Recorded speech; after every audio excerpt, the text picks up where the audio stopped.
Welcome to today's Growth Talks with Chief Outsiders. It's a new year, and companies are thinking about how do I get growth in 2023 despite a decelerating economy and other top-line pressures. I'm Jennifer Apy, and I'm joined today by Beth VanStory and Rob Talbot.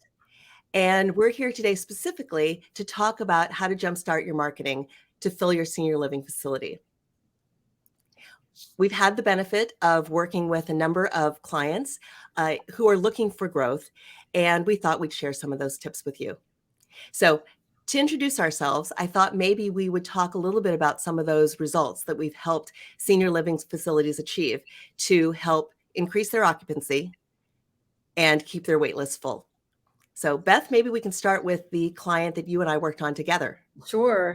So this was a small family-owned single location facility that had always been full, always had full occupancy and a wait list until COVID.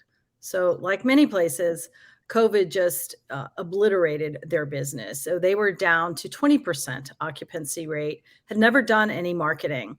So we came in and the result, so just spoiler alert, the result is that we brought their occupancy back to full with an ongoing wait list. Some of the critical elements of our work were really getting to the essence of what made them unique. There was new construction, luxury buildings being built all around them. So just really getting at the heart. We're going to talk more about how we did that a little bit later. And we also brought them the right resources. So we brought a great resource to help with both search engine optimization and also making their paid search much more efficient and effective, which resulted in leads coming directly to them and not having to rely so much on expensive referral networks. So we'll be touching on this a little bit more later, but Rob, I know you have a client story to share as well. Yeah, so my client was a little bit different. We had 7 facilities throughout California, and in our markets, it's very decentralized. So we really needed, as Beth said, to work on our unique value proposition. What made us different? And once we did that, we had to make sure that that was propagated throughout all consumer touch points. The next thing that we worked on was actually our technology, what we call our MarTech. Did we have the right CRM? Did we have the right email client? Did we have the right way so that we could effectively communicate between the 7 offices? And the last thing that we worked on to get our occupancy levels, which also had fallen during COVID, was to ensure we had alignment with sales and marketing so that we understood what marketing was doing and how sales could then take that and optimize it through what we call the client journey, from them hearing about us all the way through sign up. And we'll talk a little bit later about how we use that for loyalty as well and how important that was. Yeah. So a couple of things that Rob and Beth both mentioned were how they leveraged insights into a strategy that led to cost-effective execution.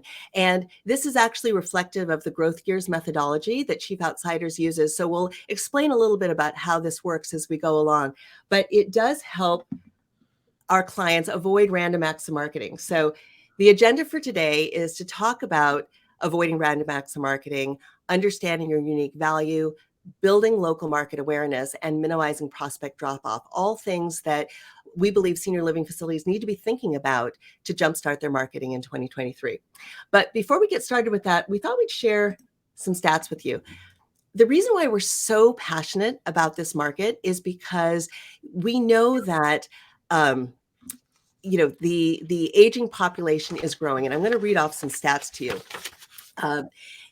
The life expectancy is extending. By 2050, 22% of Americans will be over 65.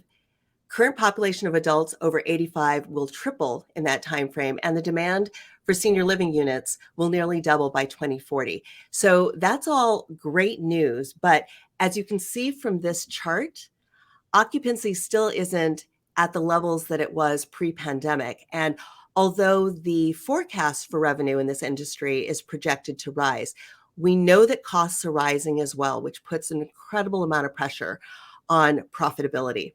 And with new construction, as Beth and Rob both mentioned, and state-of-the-art facilities being built, it's really putting pressure on existing facilities to keep their occupancy rates up. So we believe that strategic marketing plans are more critical than ever. And we have clients approaching us to help them figure out what that growth marketing plan is going to be so they can survive in this competitive market.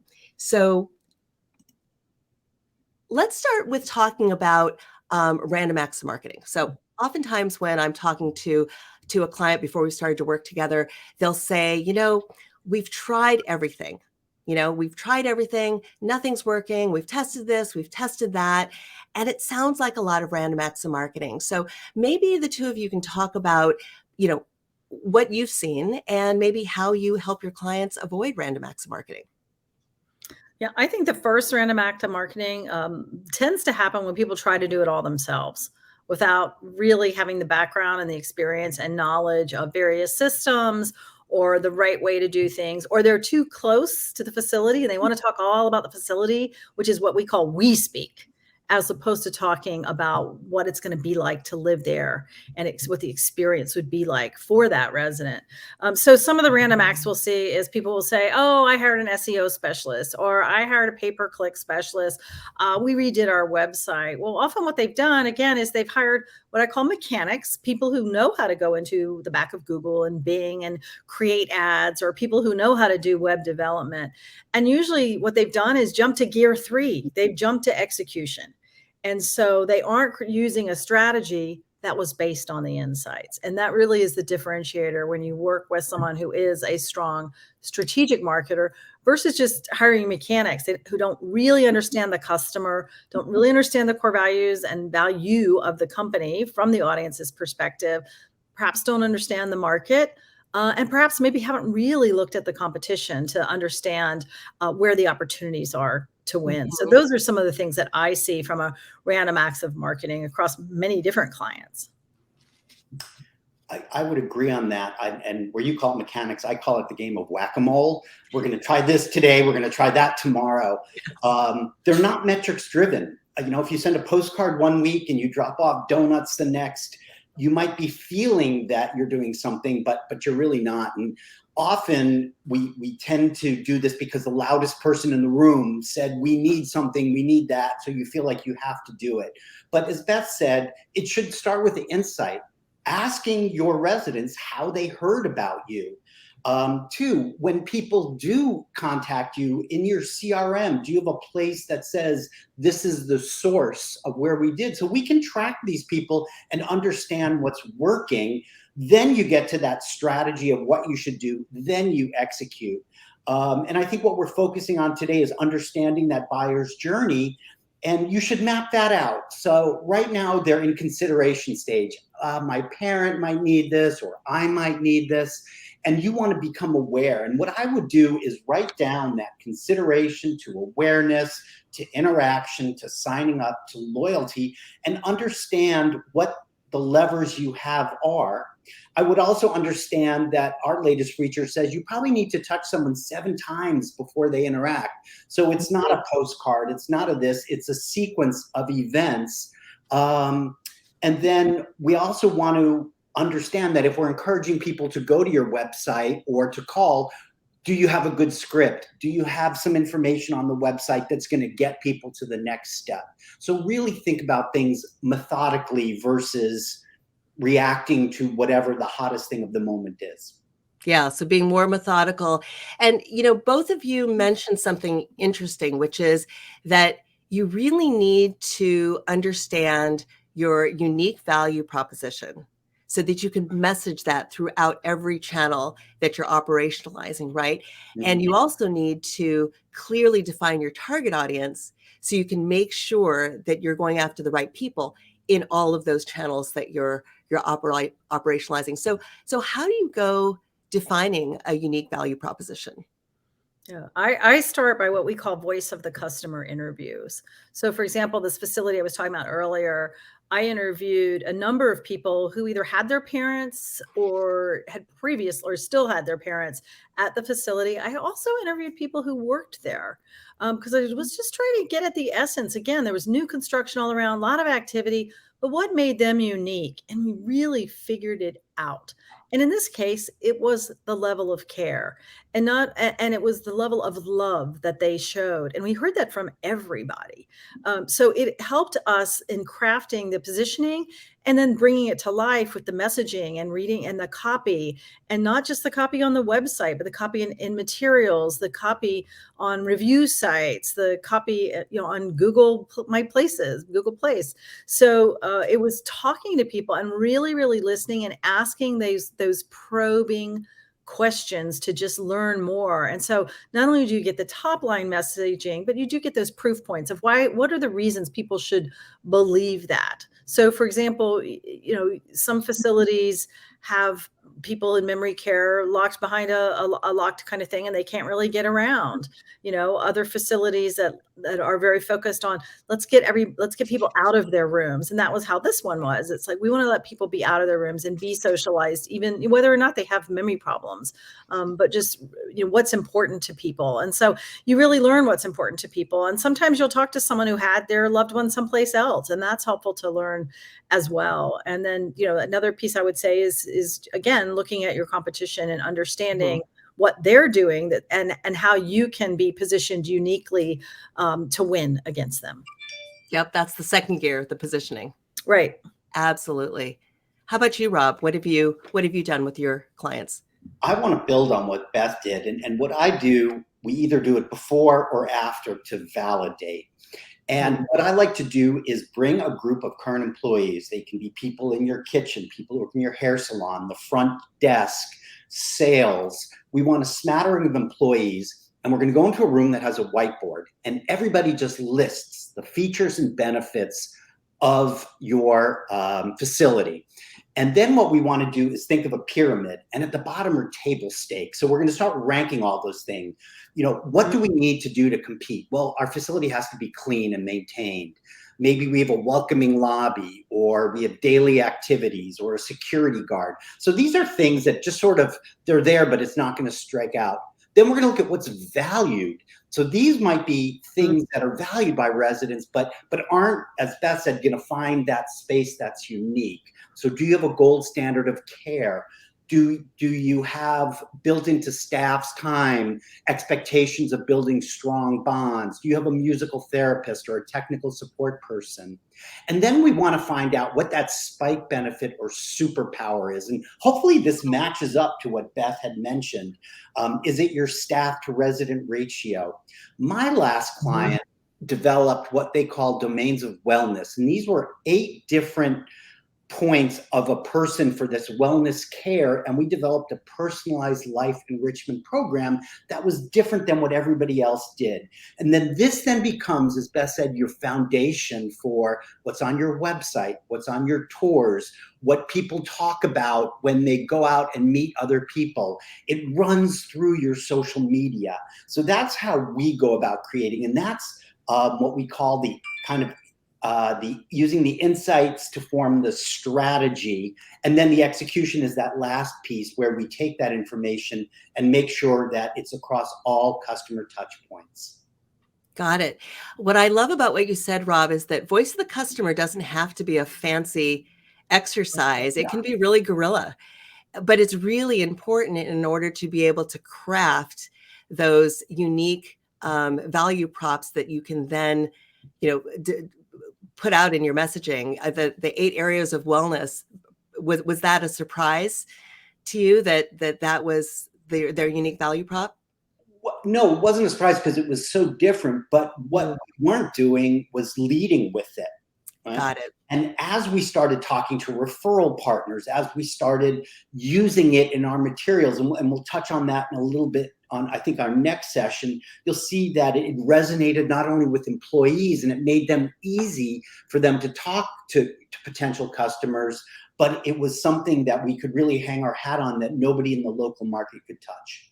That's great. That's great. So speaking of local market, one of the trends that I hear is that not only is there expansion of regional facilities, but at the same time, they're also kind of localizing their marketing focus because they recognize that that's the only way they're going to understand what the local marketing options are and the competition. But I also hear that local marketing efforts are often, it's often daunting to putting together these plans, because you've got these referral networks that are spending up to $500,000 a month on digital marketing, and it's really hard to compete with that. So, Beth, what are some of the things that you've done on a local basis to help facilities compete?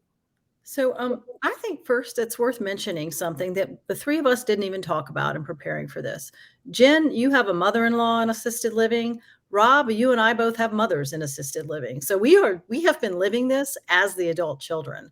So one of the things I took my mom on tours, as I did with my mother with her mother. I went, and people search locally. This is at the end of the day, it is a local business, and people are searching in local, whether or not the adult child lives there. They're still looking for places either where their parent lives or in their local area. So winning locally in the digital game, the key is you've got to be found. And so there's a lot of things that people just ignore. They don't think about. So people might think about Yelp, and they may think of Google My Business page. But what they're not thinking about is Bing and, whitepages.com, yellowpages.com. They're just not thinking about all these other directories and things that are out there that Google pays attention to and Google puts weight on. So when you're trying to come up for local terms, a lot of times people don't have the local terms in their URL strings on their websites, or they don't have them in what are called the title and description tags. This is code. It's not something a consumer sees, but it's code that you put on your website that tells Google what you're going to find on that website. So those are some of the things that people miss. And then a lot of times there's just no formal program for what I call the 3 R's, and that's ratings, reviews, and reputation. And, let's face it, haters gonna hate. There's always going to be someone who's going to complain. And so it's very important to proactively manage all 3 of those things, whether it's reviews by third-party websites or it's reviews by consumers on something like a Yelp or Google, or even on your own website, but actively soliciting those. And then also managing and responding to people. So even if someone leaves you a good review, still respond to them and thank them for that review. Don't just be passive about it. It takes proactive management. And a lot of times people just haven't really thought about it that way. And then there's also local keyword strategy. So, I'm here today in Richmond, Virginia, right near my mom's place. I'm going to go see her later. And, what I can tell you about Richmond, Virginia, it's divided by the James River. And, people who live in the West End don't tend to move to the South Side and vice versa. So people are looking very locally. They might be looking in a neighborhood like, Bon Air, where I am, or they could be looking in a county, Chesterfield County, or they could be looking in and around the city of Richmond. So making sure you have the right terms. But again, it comes from really knowing your audience and how far will people come. So I don't expect people from Hanover County to come live in Bon Air. It just doesn't happen very much here unless their kids are here. So it is very local. Social is also local. So one thing I love, again, my mom's place, is they post photos on their Facebook page of the activities, and being 2 hours away, being able to see a picture of her enjoying, a musician, a singer, or some arts and crafts activity. It's really wonderful, but it has to be done again at that individual facility, local level, because otherwise it just doesn't feel personal enough. And when you start seeing the same people, you may not know all their names. You're like, oh yeah, that's someone who's been there for a while. Mom probably knows them.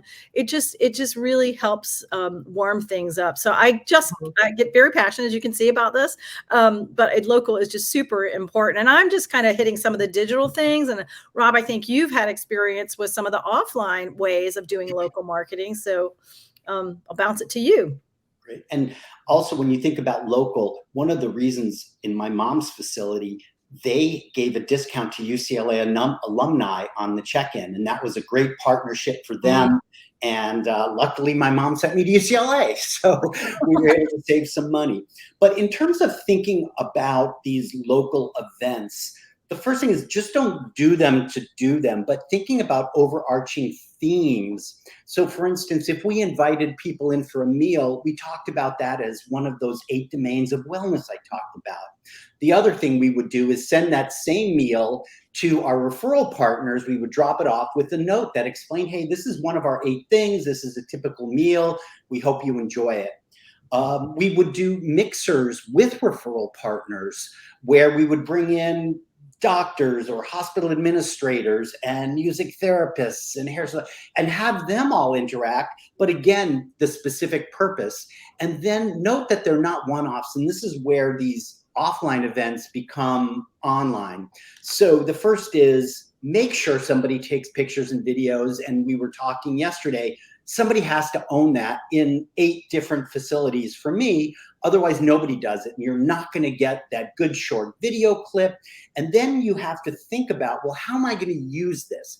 Am I going to use this to reach out to a prospect, by the way, and say, oh, by the way, we just had this yesterday. Is it going to be in your monthly newsletter? Are you going to put it on your social media? Are you going to put it on your website? Mm-hmm. And then as you think about, and this piggybacks on what Beth said about really understanding how to use the internet, Google doesn't understand what a picture is. So anytime you put up a picture, there's something called an alt tag. So you need to put that up to say, senior living facility, focus on chef prepared meals. Things like that seem small, but they're so important and they build over time. So message here is with a purpose, and think about what you're going to be doing with that event throughout that whole buyer's journey. That's awesome. And hopefully everyone who's listening has gotten at least 1 or 2 tips on things that they can do locally in order to reduce that reliance on the expensive referral networks. And you're absolutely right. If we don't do the work up front to understand the value prop, the messaging through all of these different channels that we might establish might be muddy and undifferentiating. And it's really important to make sure that every effort that you do is going to deliver growth. So switching gears a bit, clients often ask me, how much nurturing do I have to do with anybody that I meet? So the prospects that I have in my database, between emails and direct mail and postcards and digital ads and retargeting, like, what do I really need to do? And how do I think about what I need to do in order to avoid random acts of marketing? I'll start with that. And okay. I hope that most of you have this. If you don't, what I look at is that reverse funnel for analytics. So I start with, we need 90% occupancy, which means we need 2 people to move in a month. Well, before they move in, they fill out an application. Before they fill out an application, they take a tour. Before they take a tour, they call your facility. And before they call your facility, they're probably reacting to some sort of marketing activity. And this funnel might be different for you, but really you need to understand it, and you need to understand what happens at every stage. So for every tour you give, do you get an application, or is it only 10% or 20%? So once you understand the percentages, the other thing you need to look at is the time. So Jen, as you said, like from the time I call to the time I take a tour, how long is that? And what you want to do is really understand, well, if it's a week between the phone call and the tour, well, maybe I should be sending them 2 emails, or maybe I should have a follow-up phone call. So the first thing I would do is create that funnel. And if your CRM doesn't do it, Empire or something like that, there's some really interesting free ones, or you might need to invest in it because your finance person really is probably going to want to look at those numbers and understand what you can do. The second thing you might want to look at is, do you have a collaboration tool? My company, even though we're not in your business, we use Slack. And I think it's for a much quicker response time. Hey, did you see that lead? Did anybody respond to it? So-and-so's coming in for a tour today. Do we want to make sure that XYZ is going to happen? The second thing as you grow is your email system going to grow with you? So really looking at all your technology. And then the third thing I would look at is, what is that life of a lead? From the time they come, what happens to this person, and are you touching them where they're at? And what can you do to improve those efficiencies once you get that lead. So this is more of the technical thing of making sure that you're spending all this money to get that lead. Once you get it, are you doing everything you can to close that lead? And that's how I look at it. Wow, we could probably do an entire session on what tech stack do you need to manage your prospect journey. Exactly. But I'll add one thing here, though. So it starts by understanding that journey, but there's another piece of that one level deeper, which is at each step in that journey, what are the likely concerns and objections that they may have? And that's what you want to be messaging against. Okay. So I've worked a lot in the car business. So if someone submits a quote for a car, they want to know two things. Do you have the car I want? And what's the price? That's what they want to know. So, you respond quickly with the car they want and pricing and some alternatives. And hey, we have, as part of the, this regional network, we've got access to over 10,000 of these cars. So now they can get it. Step two, they may have a trade-in. So you talk about that. So same here, Rob talked about, I think the example was really good, Rob, of someone may fill out a form and then come for a tour a week later. Maybe you send them a couple emails. Well, in one of those emails, you might show a couple pictures of the things they're going to see on the tour. You might also remind them, hey, be sure to bring your questions. You might tell them who's going to be leading the tour. So just things to, escalate their involvement and make that appointment stick. Make sure they come to the appointment. I mean, that's one of the biggest points of drop off in this business is people just not showing up and they've been looking at other places. So it's really important to stay in touch with them, but not just send, hey, looking forward to seeing you next Tuesday, but give them something else value add, something else that's unique about your kind of place. Like, hey, you're coming on Tuesday, Tuesday's bingo day, something like that. But every point, what are the messages that are going to keep them excited and move them more towards leaning towards your place versus someplace else? Yeah, no, those are all really great points. I mean, if you're going to spend so much effort to try and get people into your database, you want to make sure that you're nurturing them and that they don't drop off. And I think you guys have shared some really great ideas. Okay, we're almost near the end. We only have a few minutes left, but I'm dying to ask you guys this question. What do you think is one of the things that you think is most effective in marketing?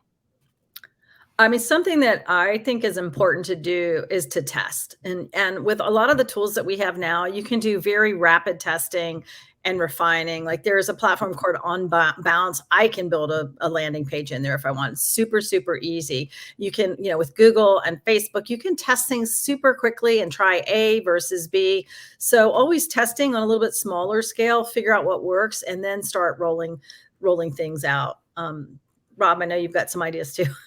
My idea, I've been focusing a lot on content and frequency versus expert. I've worked with senior living facilities where we have PhDs and they want to write long things. No, let's really, I think speed and a variety of topic wins over those long thought pieces. So talk about your social media, add content to your website, make sure your newsletters are frequent and robust. Yeah, and have a professional photographer at a lot of these events, maybe even a videographer, right? So you can get some really great pictures and videos because it's a people business at the end of the day, and you want to see smiling, happy faces. That can be a really great way to kind of build that lasting brand affiliation. Yeah. All right. Well, I think we're out of time today, but I want to thank everyone for their time and attention.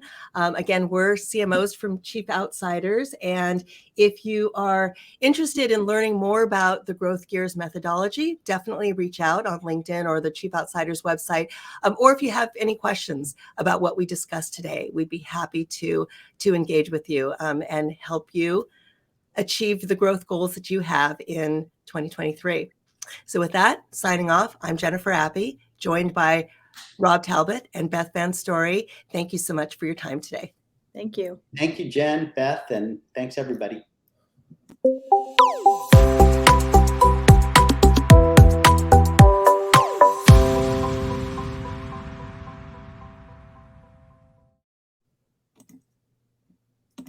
Cute.